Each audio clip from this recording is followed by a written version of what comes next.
Friends, ఈరోజు మనం సంవత్సరం పాటు నిల్వ ఉండే అల్లం చట్నీ రెసిపీ చూద్దాం. స్టవ్ మీద కడాయి పెట్టుకుని స్టవ్ ఆన్ చేసుకోవాలి.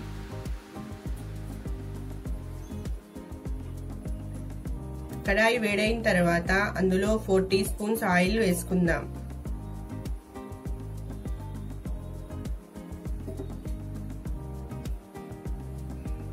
వేడైన తర్వాత హాఫ్ టీ స్పూన్ ఆవాలు, హాఫ్ టీ స్పూన్ మెంతులు,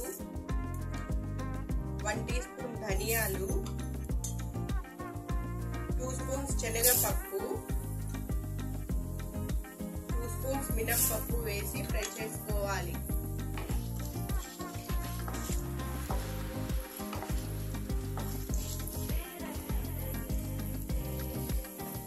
ఒక 1 మినిట్ ఫ్రై చేసుకోవాలి.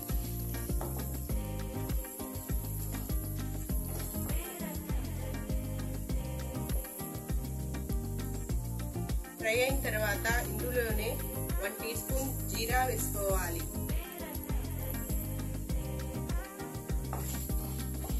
ఒకసారి కలుపుకున్న తర్వాత ఇందులో ముందుగా క్లీన్ చేసి ఆరబెట్టుకున్న అల్లం వేసుకోవాలి.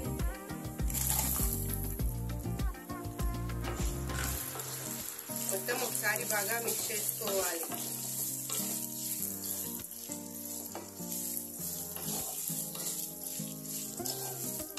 మీడియం ఫ్లేమ్ మీద పెట్టుకుని ఫ్రై చేసుకోవాలి.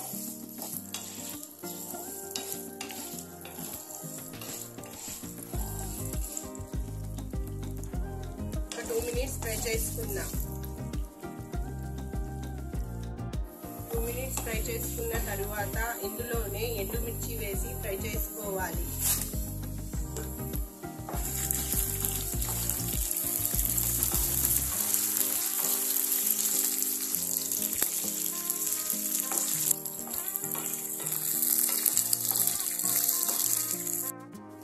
ఎండుమిర్చి ఫ్రై అయిన తర్వాత ఇప్పుడు స్టవ్ ఆఫ్ చేసుకుని చల్లారనివ్వాలి.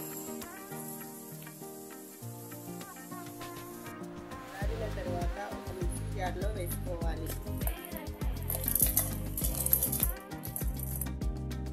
మిక్సీ జార్లో వేసుకున్న తరువాత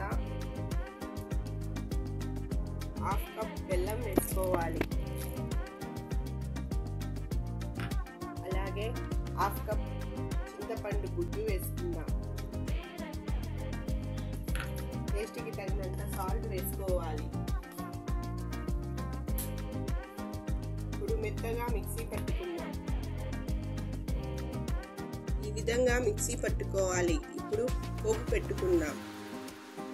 2 స్పూన్స్ ఆయిల్ వేసుకుందాం.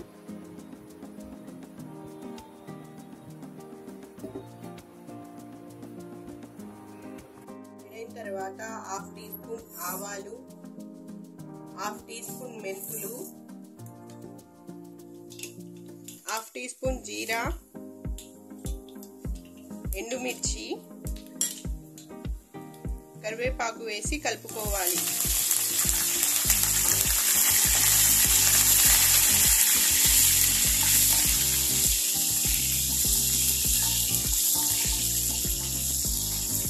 కరివేపాకు ఫ్రై అయిన తర్వాత మిక్సీ పట్టుకున్న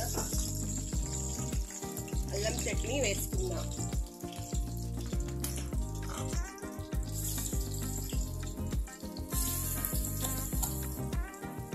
ఇప్పుడు స్టవ్ ఆఫ్ చేసుకుని మొత్తం బాగా మిక్స్ చేసుకోవాలి.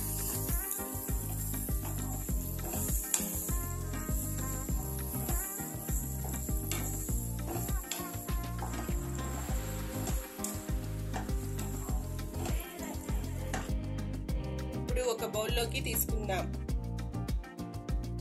అంటే అల్లం చట్నీ రెసిపీ రెడీ. ఇడ్లీతో కానీ చపాతీతో, రైస్తో, దేంతో అయినా చాలా టేస్టీగా ఉంటుంది. Thank you for watching.